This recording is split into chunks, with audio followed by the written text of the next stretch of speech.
Good afternoon to everyone that is viewing this excellent panel that Fundamedios has organized today on May 4th. Obviously, this panel is in celebration of International World Press Freedom Day, which we really want to continue celebrating every year here in the US and around the world. We believe that press is always important for building democracy and peace in the world.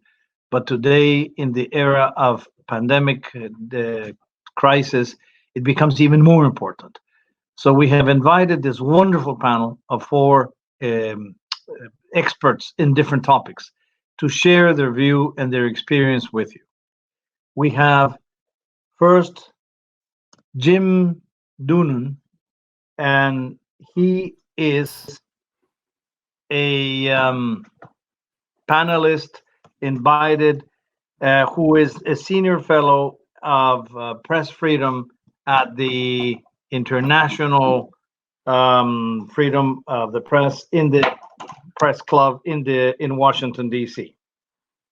He has also been a correspondent for AP at the White House and a member of the Washington Press Club. He has worked as a congressional delegate and correspondent for Knight Rider, and he was also president of the Washington Press Club Foundation. He has also been a former committee of representing the Press Association of Reporters in Congress. Welcome, Bill. We also have Katie Towson, who is the legal director of the Reporters Committee for Freedom of the Press. Katie files and oversees all the legal cases that the committee takes, representing and advising journalists and press associations, as well as organizations that work on the First Amendment. Katie was formerly a senior associate with Gibson and Dunn, a firm in LA, and was also practicing in LA on freedom of expression, media, and entertainment. She was recognized by the National Law Journal in 2015 as a Washington, D.C. rising star. Thirdly, we have Kristen Hare, who works for the Poynter Institute, where she oversees the effects on local news and media and focuses on the impacts of the COVID-19. Katie used to work in the Poynter Institute and received a nomination for the Mirror Award. Before she worked at the Institute, she was working with the St. Joseph News Press, and before that with the St. Louis Beacon. And finally, we have Michael Camilleri, who is an international lawyer and a human rights expert who used to works now and is the director of the Peter D. Bell Human Rights Program, Rule of Law Program of the Inter-American Dialogue. And before that, used to work in the Obama administration as part of the strategic staff of the Secretary of State on the Western Hemisphere, and as a director for the Andean region at the National Security Council. Michael has also been a senior staff attorney for the Inter-American Human Rights Commission, and before that, for the International Center for Justice and International Law, CEHIL. These are our four panelists, all of them experts in their field, all of them very knowledgeable individuals who can really contribute with us for this panel. And we would also encourage anyone that's listening to us and viewing this panel to send in your questions that we will try to forward to the panelists and answer during the development of this panel. Let me begin in a way as a way of introduction with Jim. Jim, as someone who works in the Freedom of the Press Committee of the Press Club and who has also seen the reality of journalists from the perspective of the White House and higher level and Congress and the Senate and higher level political leaders, what is your feeling of what the challenges the press was beginning to find even before the pandemic crisis of the COVID? I mean, we were seeing already many attacks of the press and intimidation in terms of verbal language. What is the reality of that? What was your assessment of the situation of journalists before the pandemic? Well, Frank, first of all, thank you very much for having me on this panel. I'm amid some extremely distinguished company, so thank you for having me. So just to clear up, I'm the Press Freedom Fellow for the Journalism Institute of the National Press Club. The Journalism Institute is an affiliate, it's a 501c3 nonprofit affiliate of the Press Club, and we have a mission of not only on press freedoms, but also encouraging civic engagement through best practices by journalists. So you ask a fundamental question, and I would say that we even before we talk a lot about attacks on press freedom, particularly under this administration, but I think there were dangers facing the press that predate that, and one would be definitely a political one, and that's what we see now. The other one is longer standing and has been building over time, and that's a financial challenge. And I think both the financial challenge and the political challenge together create some real press freedom obstacles and obstacles to practicing a free press in this country. And so let's talk about the financial issue first. And that's been, like I said, building for a long time. It has to do with a changing media landscape, a dwindling source of revenue from advertising, news organizations who weren't particularly quick at figuring out how to monetize the content that they were producing. And so as a result, we have between 2004 and 2018, nearly 1,800 newspapers closed. That's a dramatic number. And it left about 200 counties in the United States without a newspaper, and roughly half the counties in the country with only one. That's based on data compiled by a University of North Carolina study. So once you have that, you create these news deserts throughout the country where people are not being informed by local journalists. So their view of the world becomes narrower, and they have to rely on national publications, national sources of information, but they're not getting anything at the local level.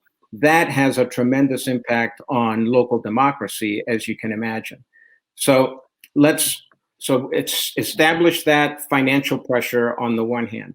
Then let's talk about political pressure. Now, we can go back several administrations, and when George H.W. Bush was running for president, he had a famous bumper sticker that said, "Annoy the media." And then Sarah Palin in 2008 used to talk about the lamestream media. And then as recently as 2012, the Romney campaign had a bumper sticker, an ad that said, "I don't believe the liberal media." So there was a precedent for a criticism of mainstream newspapers and mainstream broadcasters. What Trump does in 2017, actually before that, as he's running for president, is he recognizes something more fundamental, and that is that you didn't just have to criticize the press when they were being critical of you, that for him, it was a way to energize his base. And it was extremely successful. By the time he becomes president in 2017, remember that he enters the White House. Congress is controlled by Republicans. So a politician always needs a foil. And the Democrats were less of a foil because they were not in power. So the press becomes his foil. And so he goes to rallies, he goes to Twitter, and he starts attacking the press. It's a very effective way to maintain his base, keep it energized and on his side. What we eventually see, however, that this is not just a show by a master showman, that there's activity going on that's behind and supportive of his criticism of the press. So we see a reporter, Jim Acosta of CNN, his press credential gets taken away because the White House didn't like his coverage. Ultimately, a court rules that the White House had violated Acosta's constitutional rights. He gets his press badge back. We see the Trump campaign very recently filed lawsuits against CNN, the New York Times, and the Washington Post, based on opinion pieces that those three outlets ran. And the administration tried to change the order of seating of all the correspondents. Yes, in the most recently they tried to change the order of seating, moving CNN to the back of the press briefing and moving a press pooler up to the front. The White House Correspondents Association is the one that sets the seating arrangement. They intervened, and the White House then backed off that arrangement. But in the process, they told the reporters involved that this was something that the Secret Service was going to enforce. The Secret Service, one, has no right to enforce that. Two, the Secret Service told the White House Correspondents Association that they had no intention of getting involved in that that mess. Yes. So you have that activity taking place at the kind of the reporter where the reporters and the White House administration kind of meet. But the attacks on the press go beyond that. There have been the president, through tweets and otherwise, has threatened the corporate parents of many news organizations. He's gone after Jeff Bezos, accusing the head of Amazon, and also of the owner of the Washington Post.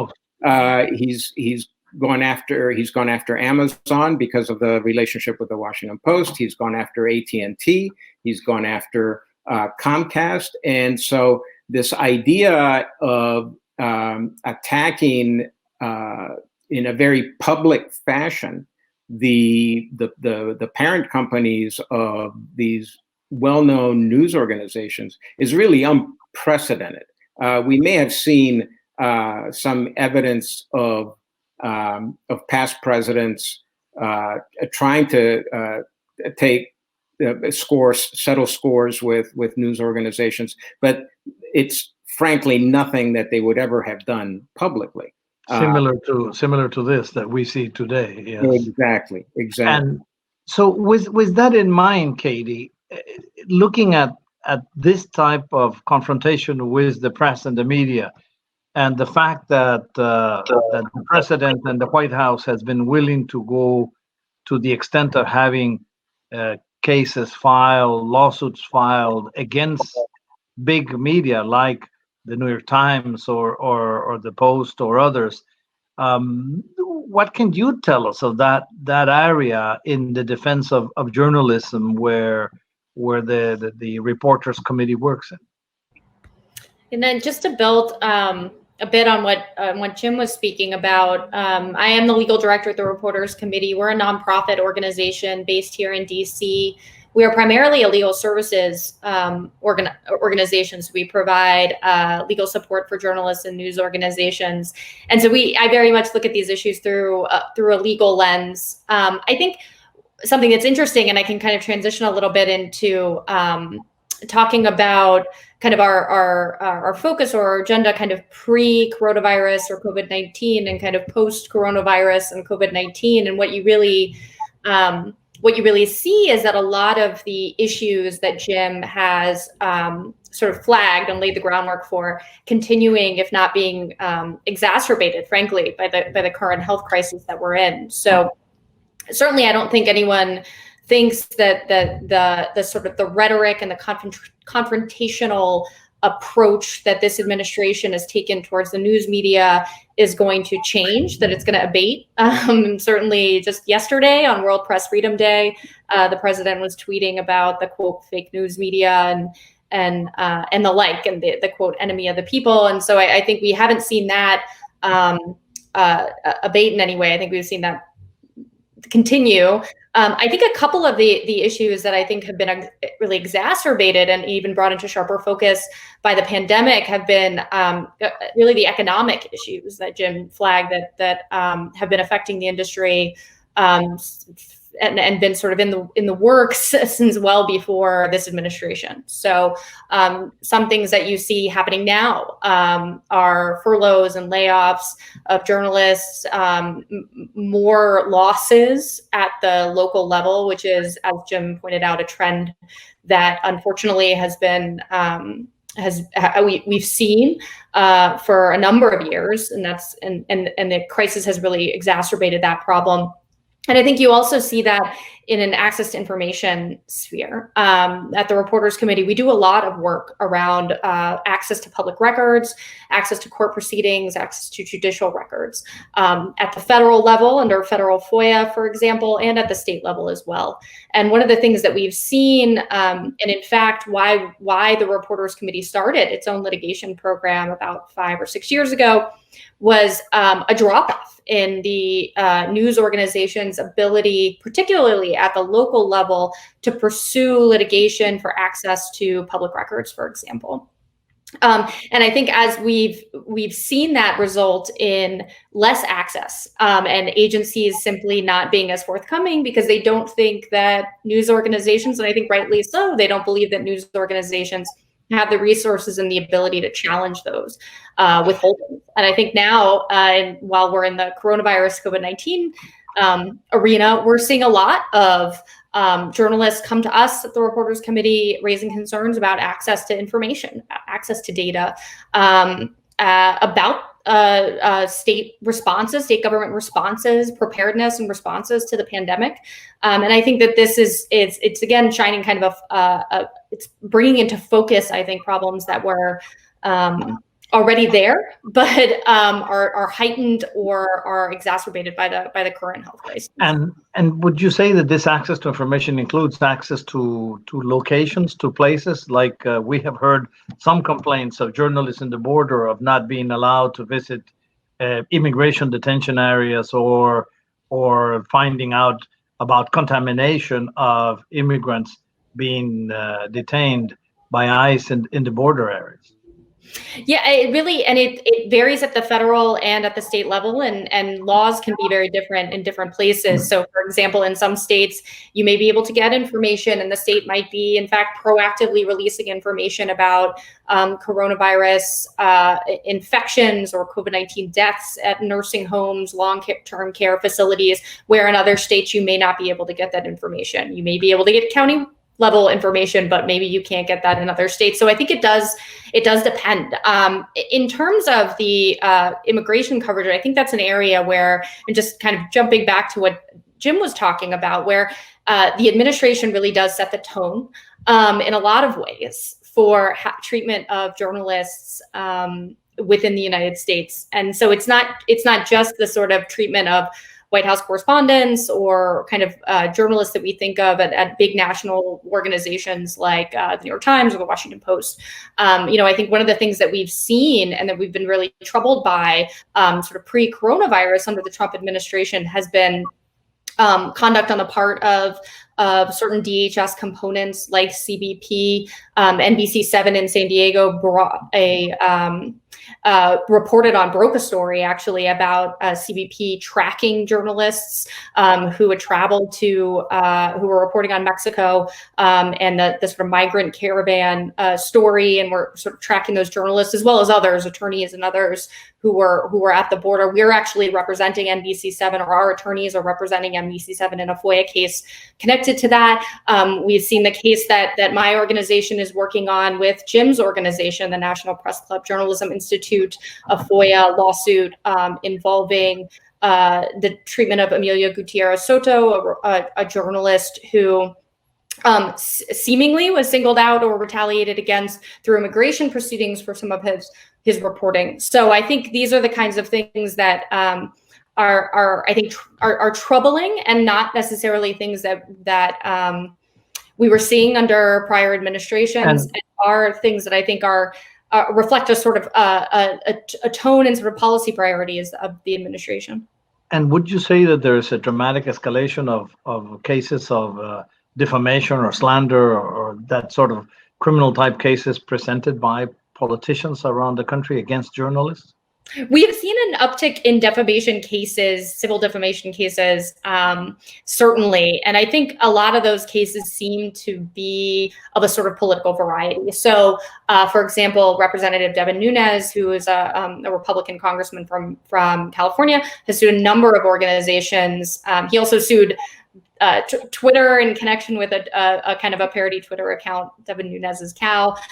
So he's had a number of active cases, but a lot of those cases are, I think what we think of is problematic about those cases is that I think that they feed into, or they help politicians. The goal of them is to help politicians sort of speak to this narrative of the journalists and news organizations being the enemy, being the foil, being the person that, or the entity that these politicians are up against. And this is how they're fighting back against the quote unquote mainstream media by bringing these suits, which generally speaking are frivolous, but at the same time do require a lot of the output of a lot of resources on the part of news organizations to sort of that.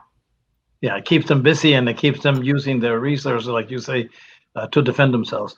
And Kristen, we have talked about up to now, yes, this was the reality of journalism until this pandemic reality began.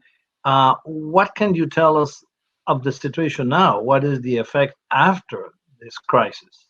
So local journalism is what many people have, called patient with a pre-existing condition before COVID-19. And what has happened since in this global pandemic is the problems that local media have been exacerbated. But it's important to note, and I've been collecting these layoffs, furloughs, closures, and pay cuts for the last month. And it's not just local media that's been affected by this. National newsrooms across the board have also been hit, from Condé Nast to Univision to other really big ones. And so what has happened is that the business model was already crumbled. It was already pretty weak. In many markets, particularly with local newspapers, however, advertising and print advertising was still strong enough to get by. And with this pandemic and the shutdown of the economy, that kind of final wobbly leg has collapsed. And so what we're seeing now is just a mass of layoffs and furloughs. And I think at least there are more than 10 local newsrooms that have closed just since this started. Jim mentioned the work of UNC and their news deserts, and 1,800 newsrooms we've lost since 2004. And I think 1,600 of those were weekly newspapers, so places that were serving smaller communities. And it's often rural communities that don't have access to information. Those are the places where this news is not coming back. So there are lots of solutions. There are lots of opportunities for people to support local news right now. And I think the message is starting to get through that local news is more important than ever. It's critical to understand. I mean, it's life or death in many cases. But the Pew Research Center did a study maybe a year ago, and they found that 70% of people that they surveyed had no idea that there were any problems with the finances of their local newsrooms. So in large part, while people who follow the media have known that this has been a problem, I think people who aren't as plugged in have been unaware of the very, very dire conditions that local newsrooms have found themselves in. And now, it's disappearing before our eyes. I do want to say it's not just newspapers that are in trouble, and it's not just, at the local level. Because of consolidation, newsrooms are owned more and more by big corporations. And one of the things that I have found striking in covering layoffs is the number of radio stations, nationally owned radio stations that serve markets in several states that have had layoffs and furloughs. And so you may not be a news junkie, you may not be somebody who listens to public radio or as a subscriber to your local newsroom, but you might get bits of news in the car, on talk radio, or on as you listen to music while you're traveling to work, taking your kids to school. Those resources are also now fading. And so what we're facing, in the last month is just, sort of the evaporation of news in a lot of places. And like you say, the contradiction today is that during the health crisis is when real information that reaches people in their own language, in their own sort of environment and culture and community is crucial to prevent the spread of sanitary disease. So today is when the news is more needed and when it's in crisis. I understand that at the Poynter Institute, you used to work on issues of immigration, race, age, as well, and discrimination. Would you say that tragically, when you have a pandemic, it normally affects the poorest communities the more, and in that sense, it would also affect the media in those communities, and the most rural and weak economically communities will be affected the most? Yeah, definitely. I covered race, immigration, and aging at the St. Louis Beacon for 5 years before coming to Poynter. And, one of the things I can tell you from covering those beats to then covering local media and the media in general is the media has a representation problem. We have a diversity problem. We have for a very, very, very long time. And in most places, newsrooms in the US, particularly local newsrooms, do not look like the communities that they serve. So that's a huge problem. And I think we're seeing great reporting both nationally and locally that's showing the very dangerous impact of COVID-19 on underrepresented populations. And, I have concerns that there are newsrooms that are unequipped to cover those stories because they are not plugged into those communities. Sure. And Michael, you have a totally different perspective on this, which I think is also very interesting. You have worked freedom of expression and freedom of the press from a human rights perspective, from an international bodies, with the Inter-American Human Rights System, with the State Department, and in terms of foreign policy, and in the legal cases handled through Sahil initially. What is your feeling of the crisis aggravated by the pandemic that we live today, but also with what we see? It appears that journalism and free press was already under challenge, not only in the US, but also in the hemisphere. I mean, worldwide, if you look at it worldwide, even in Hungary or in Poland, and obviously in Russia and China and other places. But in the Western Hemisphere where we live, there's many of the presidents and political leaders that are curtailing the legislation that allows for freedom of expression, freedom of the press. What's your perspective on the reality of journalism and free press today? Yeah, thank you, Frank, and thank you to the whole Fundamedios team for convening this conversation. It's great to be with everyone. As you mentioned, my perspectives may be a little bit different, having worked on these issues from the perspective of international human rights law and international relations. I think what's probably most striking and frankly quite disturbing is the degree to which President Trump's approach to the press both mimics that of some of the authoritarian leaders we've seen in Latin America, where much of my work is focused, and by all appearances seems to encourage the vitriolic behavior of some of the current crop of leaders in the region. I'm always on this issue reminded of a Latin American colleague who was asked whether he had ever heard of a president calling the media the enemy of the people and crying fake news whenever a press report not to his liking emerged. And the colleague said, yes, but never in English. So obviously that's slightly tongue-in-cheek, but I think for those like you, Frank, and like me, and many people on this call, I'm sure, who have been tracking press freedom developments in the hemisphere, there are in the messages and in the actions emanating from President Trump and his team clear echoes of former presidents in Latin America who are not exactly remembered as champions of press freedom. So when Trump bullies the press and accuses it of brandishing lies in an attempt to undermine him, he invokes Hugo Chavez in Venezuela, or Rafael Correa in Ecuador, or Cristina Kirchner in Argentina, or Daniel Ortega in Nicaragua. When he uses or threatens to use the administrative power of the state to withdraw operating licenses or to dent the profits of their owners, he evokes Chavez or Alberto Fujimori in Peru. When he talks about changing libel laws or he files spurious defamation suits, I think Jim alluded to many of these things. He reminds many of us of Correa's efforts in Ecuador. When he traffics in misinformation, when he cultivates media outlets that puppet his version of reality, he again brings to mind Chavez. And when his targets in the press becomes the victims of real-world violence, the current context reminds many of us of Colombia under Álvaro Uribe. So all of these issues I've mentioned, these actions by Chavez, Correa, Kirchner, Fujimori, Uribe, Ortega, and others, they've came before the inter-American human rights system in one form or the other. And as a result, today we have a really rich and strong collection of regional jurisprudence on defamation laws, on indirect forms of censorship, on the duty of leaders and public officials to protect journalists and human rights defenders, and on the elevated responsibility of public officials to verify the information that they share with the public and to refrain from comments that could put citizens in danger.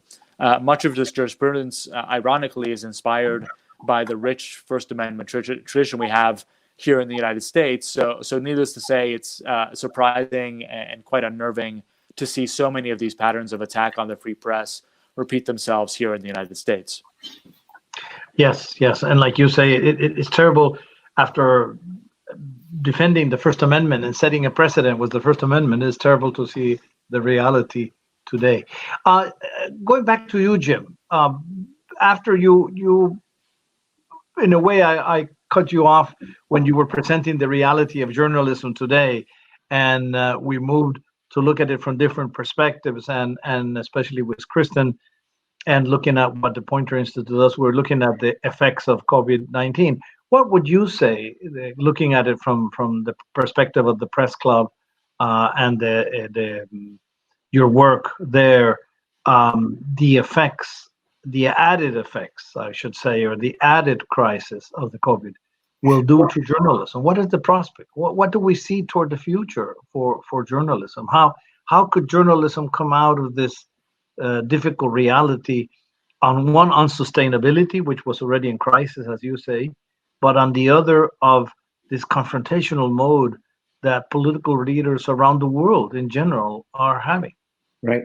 Well, there's different ways to approach that question. I think even before COVID, I guess the thing to say about this administration's treatment of the press, and particularly the president's, is that the biggest political threat is obviously some of the things that Katie was talking about, the legal underminings and so on. But I think that the threat that lingers long after President Trump is gone is that the polarization that he has fostered will undermine the credibility of the press for a long time to come. That's going to be harder to kind of claw back, and because he has poison the well, so to speak.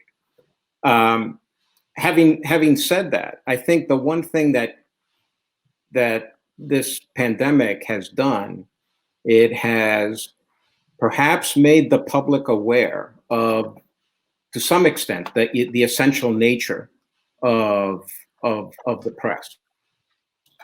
And if we look at some data, and Kristen alluded to some of this, obviously, but there was a Pew poll, for instance, that found that more than half of U.S. adults said they were following news of the pandemic very closely. An additional 35% said they were following the news fairly closely. 54% of adults said the news media had done an excellent or good job covering the outbreak. And there was a New York Times analysis of online data use that found that local news sites have received much of that increased attention. So the good news is that the public recognizes the role of the press as a purveyor of believable information. The bad news is that much of this access on the part of consumers, news consumers, has been because it's been accessible for free. A lot of, to their credit, a lot of news organizations dropped their paywalls so that people could access the information about COVID easily. And so there's that element of it.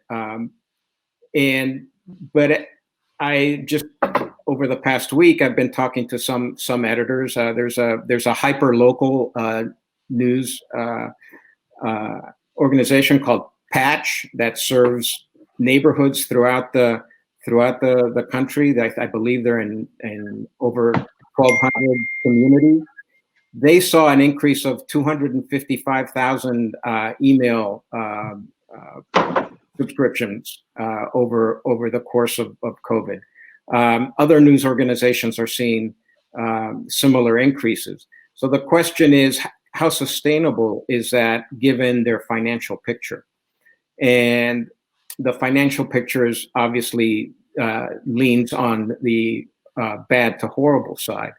But there are some little green shoots there that might be signals for how the press can survive in this country. And that is that there are organizations that are starting to raise money for newspapers. There's one called the Local Media Association. They've created a COVID-19 local media fund that is you can give to that organization a tax deductible donation that then gets distributed to various newspapers. Right now, during the time of the pandemic, they have raised $500,000, and they're distributing it among 200 publishers. They've had over 6,000 contributors. So if there is anything that looks like a silver lining here, it's that the public is beginning to recognize, or at least elements of the public are beginning to recognize that there is an essential role for the news media, and we might start seeing different models emerge as to how to fund them. It will never come back to what it was before, and we will likely still have news deserts, but it might be a way to extend a rather thin lifeline to some of these news organizations. But again, to go back to your question, Frank, I think the main issue here is the lingering threat on the credibility of the press that the president's rhetoric and his actions have created. I think I hear you. I mean, I think everyone recognizes that in a time of crisis like today, and especially a health crisis, information is crucial. So the media becomes much more important than in normal times. And I think the media has become friendlier to the population than even the statements by political leaders. On the other hand, like you say, the crisis of sustainability was already there from before. And I don't think we're going to be going back to the old times, as you mentioned. But on one hand, the press has gained credibility. On the other hand, there's a challenge, and I wanted to ask you about that in a brief way. A challenge to be more critical, don't you think? Because it's covering something as crucial as a pandemic with so many opinions, and especially opinions of people who are not experts on health, who are trying to invent solutions or to propose medications that had not been tested or not been done.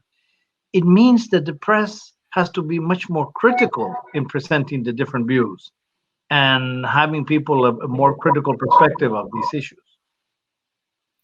Well, we certainly know of the president's poor relationship with the truth, and so that has required specific attention from the press. We have, I think, fact checking has become a cottage industry among journalists. But I guess the question becomes, to what degree and how does that accountability take place? Because for a long time, we were critical of the White House for not holding briefings. They went, I can't remember how many months without holding a single briefing for reporters, and that was damaging for public information. The public was not getting an on-the-record representation of what the White House was doing, except for the president's tweets and his remarks to reporters, kind of extemporaneous, these extemporaneous press conferences that would take place upon his departure or during an Oval Office spray or so on. Then the White House started holding daily press briefings with the president as the kind of master of ceremonies, and then the pundits were very critical of the way that in arguing that reporters shouldn't be covering those at all because it was giving the president too much of a microphone and he was turning them into essentially mini versions of his rallies. So it becomes this balance. What is it that we want, and how is it that we can provide it under the circumstances? I hear you.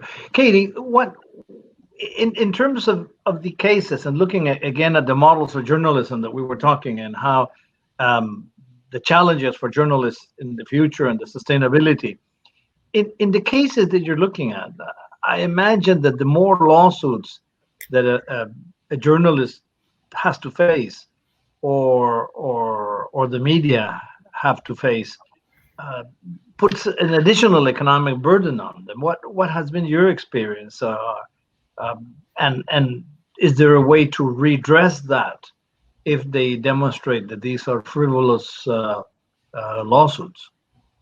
Yeah, there are in some jurisdictions, there are certainly ways to address that. There are special laws, what are called anti-SLAPP statutes that exist in certain jurisdictions, including the District of Columbia, that enable, for example, that enable the early dismissal of frivolous claims arising out of an exercise of free expression, including reporting, for example, on a matter of public concern, and then can also enable someone who prevails on such a motion, a journalist, for example, or a news organization, to recover attorney's fees, which can go a long way, not only to deterring frivolous lawsuits, but also making sure that news organizations and journalists are not being, sort of targeted with these harassing suits for the purposes of draining resources. I think just to step back a little bit to take kind of a bigger picture view of sort of the legal landscape, I think one of the things to sort of keep in mind is the importance of, quite frankly, rule of law in this country. I mean, we do have a very robust history of First Amendment jurisprudence that provides very strong protections for journalists and news organizations. And I think even when we've seen some of these, what might seem like politically motivated actions taken by the administration, I think, for example, of Frank, the Jim Acosta case that you mentioned earlier, the sort of revocation of the CNN White House correspondence hard pass. There was the Brian Karam case as well, kind of a similar legal issue. In both cases, the federal district courts in DC stepped in to not necessarily on a First Amendment basis, but on a due process basis to determine that it was improper to revoke those credentials absent proper due process. One of those cases, the Karam case, is now before the DC Circuit Court of Appeals. I think it's important for courts, or will be even more important for courts, as these as we are in a situation where, and I think there's been this polarization and this attitude towards the news media, for courts to really stand up and to enforce the legal protections that are in place for the exercise of First Amendment rights. I would say, just as maybe a note of caution, that said, the Trump administration has been quite effective in remaking the federal judiciary and in appointing numerous judges to federal courts all over the country. Yeah. So that's something to sort of keep in mind when we think about the protections that we've had for journalists that we almost take for granted. I think, especially as lawyers, we take them for granted when we go to court, that those are really valuable things that need to be preserved as well. Well, also when people vote for their senators, it's also a question to keep in mind. That exactly was going to be my next question. You have already answered whether there was a feeling that the First Amendment, in a way, is being endangered by being eroded slowly, not obviously in a dramatic way, but slowly within the legal system, or not. And you have answered that very well. And Kristen, going back to the media, I believe that local media, and we have talked about this before with all of you, that in a way local media has had a rebirth with the crisis, to the extent that it has become much more important, because oftentimes it's the most credible media, or it uses the most appropriate language and knows the culture of the community they're speaking to. It can relate to that, and therefore it makes sense to strengthen that community media. But the trend looks to be going the other way. What's your impression and the impression from the Institute to look at that? What is the future of the local media in the country? Well, it's a good term. I would say that like a baby, it's really precious and important and needs help. And I think that newsrooms, Jim brought up, LMA. Tomorrow is Giving Tuesday Now, where newsrooms around the country are going to be asking for support. And even before this, both for-profit and nonprofit newsrooms have been making the case to both their readers, their communities, and big funders, philanthropic local funders, that journalism is important and needs the resources in order for local newsrooms to be able to keep working. And so I think there are lots of solutions. We are, if it's not already over, we are moving out of a phase where there is a one-size-fits-all approach to what works. And every community is going to be different, just like cities and towns are different already. The news organizations that serve them, I think, are going to be really different. And so what you might see in Berkeley, California, where Berkeley side was able to raise $1 million in a direct public offering a few years ago, and is now doing well and covering the community and continues to receive funding from that community. An organization like that won't work in other communities. And so we're going to have a mix of private and public funding. There will be newsrooms that have subscriptions and paywalls, and there will be newsrooms that are open and are funded through support of local and national philanthropic dollars.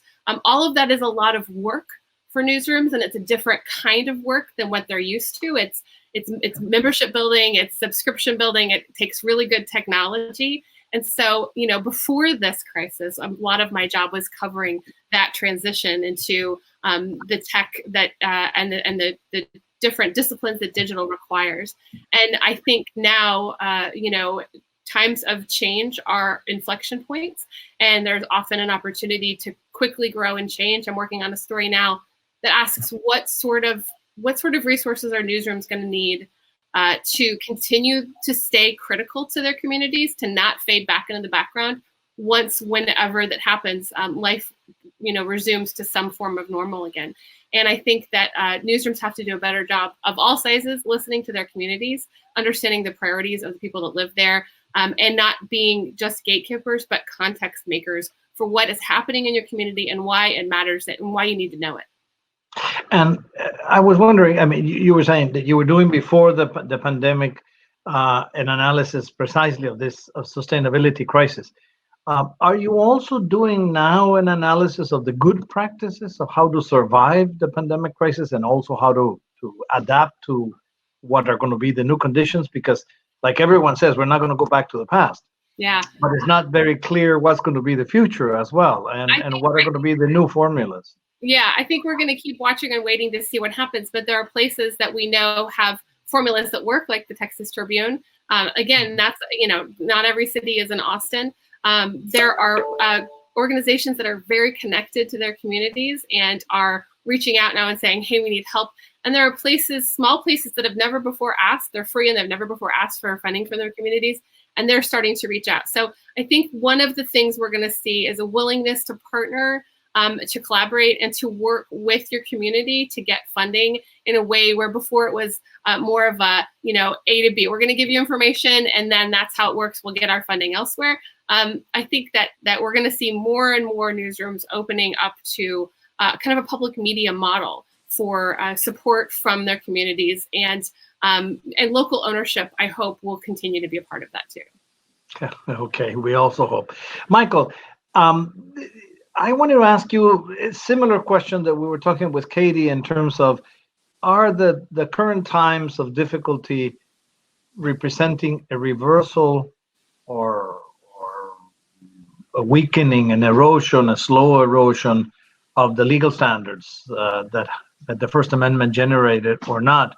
But I would like to ask you for internationally. You were saying the role that the US has played in terms of freedom of expression in particular has always been crucial. And when we look at the continent and the fact that this administration is very friendly to some of the not so critical of some governments, but friendly with some others more to the south, do you think that the erosion of standards of freedom of expression and access to information in the Western Hemisphere is very serious? Something that we're losing slowly, a little bit like the beaches and the seaside and the global warming, and no one is paying enough attention? Yeah, thanks, Frank. Look, I think, I mentioned a number of examples from just the last, 10, 20 years, which should give us a sense of perspective on what we're seeing now. Unfortunately, attacks on press freedom are not something that's new. In the Americas, there's always been kind of a cohort, ideally, in best of times a small one, but nonetheless a cohort of leaders who takes a kind of a belligerent attitude towards the media and tries to erode democratic standards in order to increase their own monopoly on information. So, some of the countries may change, the characters may change, but some of this is not particularly new. I think what is different is, as you mentioned, the role of the United States, which is not always a perfectly consistent advocate of human rights in the Americas or around the world. But I think on the issue of freedom of expression, given our own kind of First Amendment tradition, has been a fairly strong, consistent, kind of bipartisan supporter of freedom of expression, at least within the Americas. And that's changed, I think it's fair to say. Organizations like CPJ have drawn, I think, quite a clear and compelling line between President Trump's treatment of the press here at home and the actions of leaders in places like Pakistan and Tanzania, not to mention places like Turkey or Saudi Arabia or Egypt. So whereas in the past, some of these leaders might have been constrained to some extent by scrutiny from the US government, under current circumstances, it seems that they're either given a pass or in the worst cases, sort of emboldened by statements or behavior from Trump. And obviously the most contemptible example of this was the letting the Saudi government get away with the murder of Jamal Khashoggi without imposing any serious consequences to that action. Within the Americas, I think this is maybe most clear in the case of Brazil, where President Jair Bolsonaro has really kind of modeled himself on President Trump in terms of his persona. He actively kind of covets Trump's approval, and in his approach to the press, I think we see some of the same kind of disturbing consequences. Just yesterday on World Press Freedom Day, there was a protest outside the presidential office in Brasilia, directed at the target was the Congress and the Supreme Court, institutions that are viewed by some of Bolsonaro's supporters as being kind of adversarial towards him.